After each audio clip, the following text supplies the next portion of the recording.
సుమన్ టీవీలో మీ business promotions కోసం ఈ కింది నెంబర్ను సంప్రదించగలరు.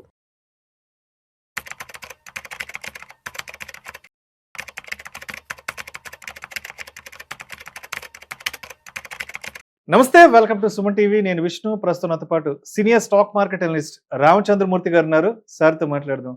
సార్ నమస్తే. సార్ రామచంద్రమూర్తి గారు. నమస్తే విష్ణు గారు. రామచంద్రమూర్తి గారు, welcome to weekend market outlook analysis. Okay. ఒక్కసారి ఇవాళ వీకెండ్ ఫ్రైడే మార్కెట్లు ఎక్కడ క్లోజ్ అయినా చూద్దాం. ఇవాళ 24th జూలై ఫ్రైడే.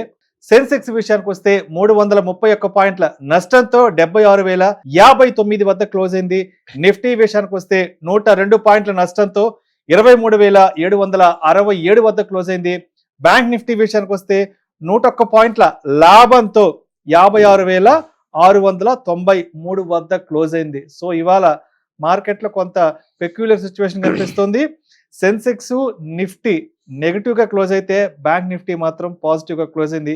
ఏం జరిగింది ఈ వీకెండ్ లో మార్కెట్లకు అసలు? యాక్చువల్గా ఏంటంటే బ్యాంకింగ్ స్టాక్స్ ఆల్రెడీ మొన్నటి నుంచే కరెక్ట్ అయ్యాయి. ఇవాళ ఏంటంటే రీబౌన్స్ అయినాయి. సో నిఫ్టీ స్టాక్స్ ఏమైనా అంటే ఇవాళ కొంచెం కరెక్ట్ అయినాయి. లాస్ట్ 3 డేస్ నుంచి ఇప్పుడు ఈ వీక్ మొత్తం చూస్తే మండే అసలు 27,000, మండే నిఫ్టీ వచ్చి 24,300 ఆ రేంజ్లో ఉంది.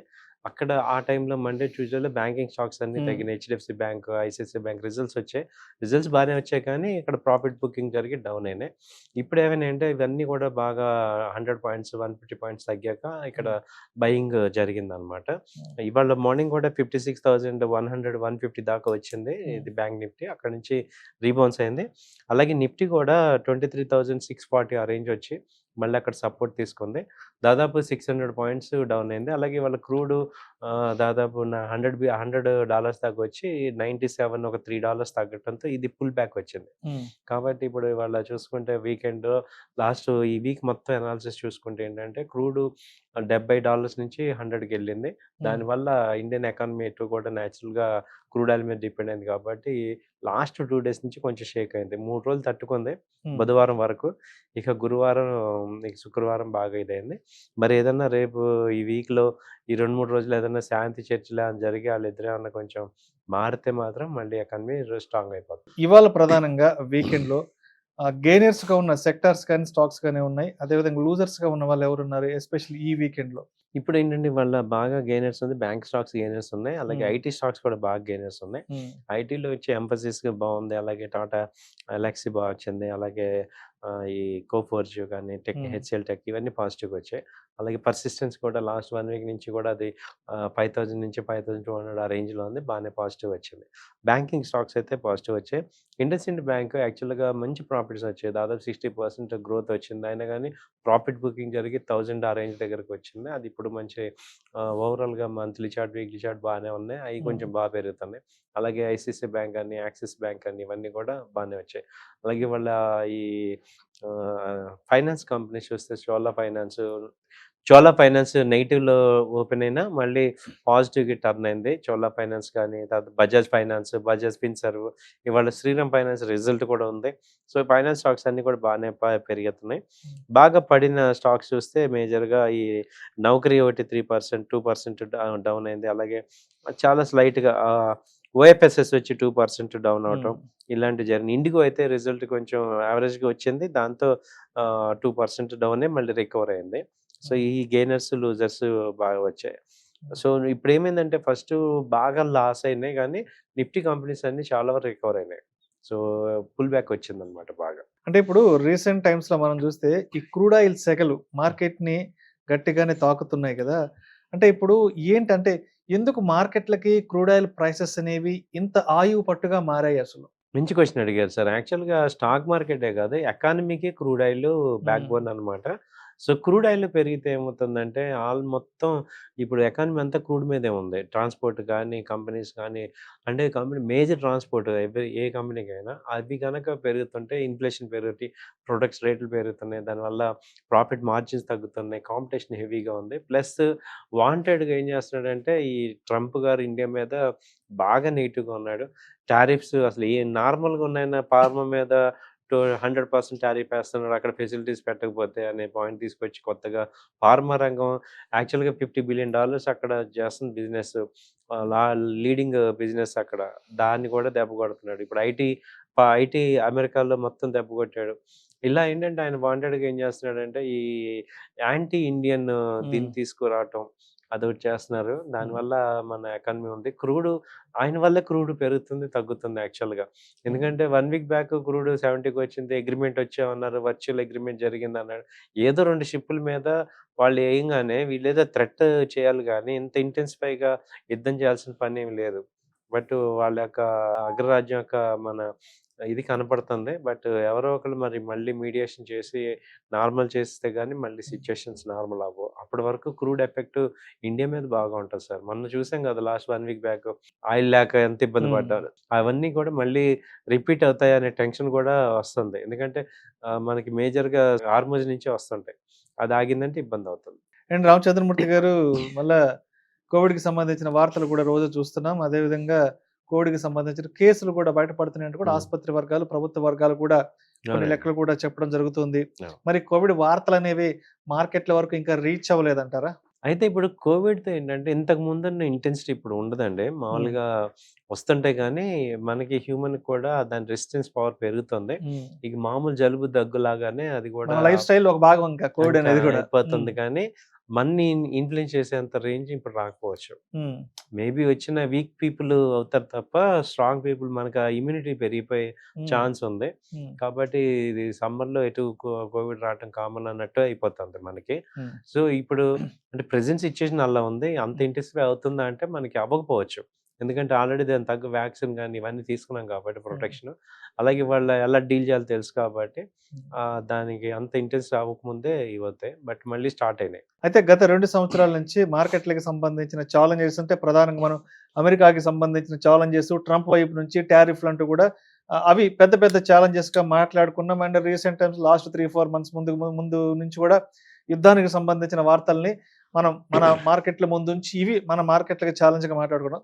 సో, ఇప్పుడు ప్రధానంగా మన భారతదేశంలో లోకల్‌గా, ప్రాంతీయంగా మన మార్కెట్‌లకున్న ఛాలెంజెస్ ఏవున్నాయి మన వైపు నుంచి?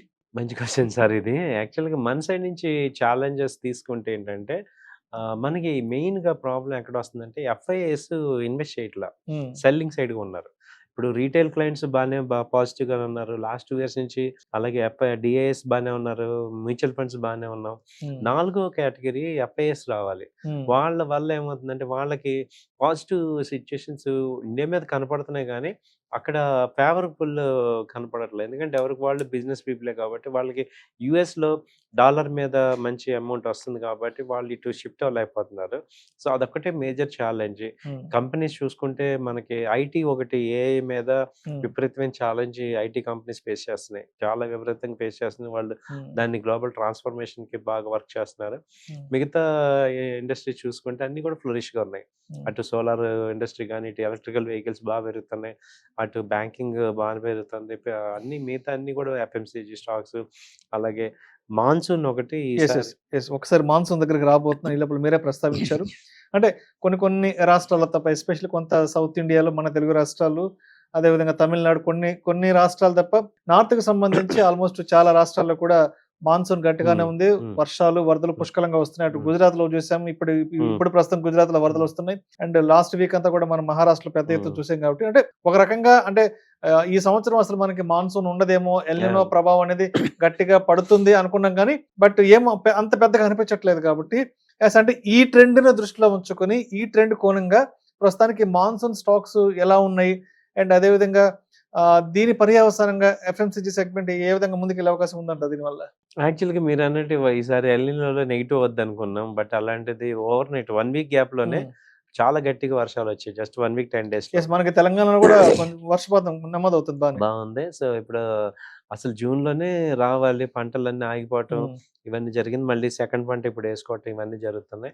సో, ఇప్పుడైతే ఇక కొంచెం కాన్ఫిడెంట్‌గా ఈసారి దిగుబడి బానే ఉంటదనేది అర్థమవుతుంది. ఉమ్, సో, ఇప్పుడేంటంటే పెస్టిసైడ్స్ కానీ, మాన్సూన్ ఉమ్, ఎఫ్ఎంసీజీ ప్రొడక్ట్స్ కానీ, పెస్టిసైడ్స్, ఫార్మా సెక్టర్ ఉమ్. ఇవన్నీ కూడా గ్రో అవుతాయి. ఆటోమొబైల్ కూడా ఇంక్లూడింగ్ కదా. ఇంక్లూడింగ్ ఇప్పుడు ఉమ్, ఫెస్టివల్స్ వస్తాయి. ఉమ్, సో, ఆటోమొబైల్ ఇప్పుడు మళ్ళీ జోరు అందుకుంటుంది. ఉమ్, సో, ఇబ్బందేముండదు. ఉమ్, సో, కాబట్టి ఇప్పటిదాకా కొంచెం టెన్షన్ ఉంది. ఇప్పుడు నెక్స్ట్ పండగల సీజన్ అంతా కూడా సెకండ్ ఉమ్, హాఫ్ అంతా కూడా ఎక్కువగా స్పెండింగ్ చేసే సీజన్ బట్టలు గానీ, టెక్స్‌టైల్ గానీ ఉమ్, ఇవన్నీ కూడా బాగా పెరిగే ఛాన్సెస్ ఉన్నాయి. సో, మాన్సూన్ లక్కీగా ఈసారి కూడా పాజిటివ్‌గా రావటం అనేది హ్యాపీ. ఎందుకంటే డ్రాట్ వచ్చిందంటే చాలా కష్టం అది హ్యాండిల్ ఉమ్, చేయటం.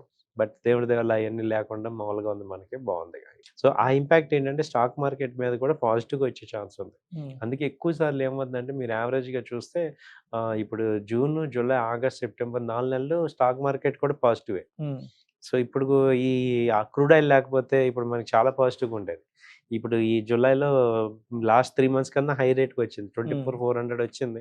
ఈ 2 డేస్‌లో తగ్గింది గానీ, లేకపోతే మంచి పాజిటివ్‌గా బీట్ అవుతుంది. చాలా పాజిటివ్. Right right. సో రామచంద్రమూర్తికి అదేవిధంగా 2026కి సంబంధించి ఆల్మోస్ట్ మనం ఒక 7 మంత్స్ కంప్లీట్ చేసుకోబోతున్నాం. జూలై కూడా పూర్తవుతుంది. సో మనకి ఇంకా కేవలం ఒక 5 నెలలు మాత్రమే ఉన్నాయి కాబట్టి సో ఏంటి మార్కెట్లు ఎందుకంటే ఈ 5 మంత్స్ అనేవి మన ఇండియన్ ఎకానమీకి చాలా కీలకం. ఎందుకంటే కంప్లీట్ ఫెస్టివల్ సీజన్, మనీ అవును. రొటేషన్ బాగా జరిగే సీజన్ కూడా ఇది. ఈ హ్మ్. ఆగస్ట్ నుంచి పెద్ద ఎత్తున మనకి ఫెస్టివల్స్ ఉంటాయి కాబట్టి సో అన్ని సెగ్మెంట్లకి మనీ రొటేషన్ జరిగే సీజన్ కాబట్టి ఆగస్ట్ నుంచి మార్కెట్లో ఏ విధంగా ఎక్స్పెక్ట్ చేయొచ్చు అంటారు? మార్కెట్ అయితే పాజిటివే సార్ ఇండియాలో అయితే. బట్ ఈ ట్రంప్ గానీ, ఈ క్రూడ్ ఆయిల్ గానీ, ఈ 2 కూడా క్రూడ్ కూడా ఏమవుతుందంటే $100 దగ్గర రెసిస్టెన్స్ అయితే కనపడుతుంది. మాక్సిమం ఇంకో $5కెళ్ళాక మళ్ళీ అందరూ కూడా ఒక అన్‌బేరబుల్ సిట్యుయేషన్‌కి వెళ్ళిపోద్ది కాబట్టి దాన్ని మళ్ళీ తగ్గించే ఛాన్స్ ఉంది.